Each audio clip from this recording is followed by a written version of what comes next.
Les enjeux en matière de logement social sont pluriels, c'est-à-dire qu'on voit bien que le fait d'avoir des loyers plus bas que le marché permet par exemple à des personnes plus fragiles de s'en sortir mieux dans cette période de confinement et avec les inquiétudes que nous avons sur le front de l'emploi, du chômage, de maintenir des niveaux de loyer plus bas que la moyenne des logements en France. Donc ça, c'est un enjeu majeur. Il y a un deuxième enjeu très important, c'est sur la question du développement économique. C'est-à-dire que la question de la production de logements sociaux est utile pour les personnes qui attendent une solution satisfaisante de logement, mais permet aussi de relancer la machine du bâtiment, permet de développer une activité économique non délocalisable. Mais il y a un enjeu très important et qui nous intéresse beaucoup pour ce congrès, c'est comment, même dans le logement social, on fait sortir du logement moins cher pour les plus pauvres.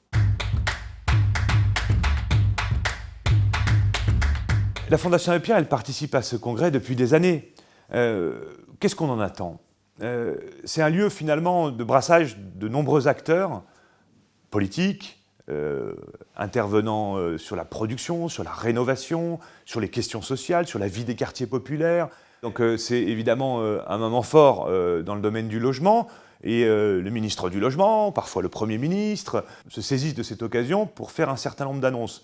Mais j'allais dire, ce n'est pas les annonces dont on a besoin. Ce qu'on a besoin, c'est vraiment que cette question sociale soit remise au centre de l'action politique. Et donc, le logement social est une composante de cette action politique. Donc, on peut espérer qu'en septembre, effectivement, le gouvernement, par la voix de son ministre, son Premier ministre, puisse vraiment enclencher une nouvelle dynamique sur la question du logement social.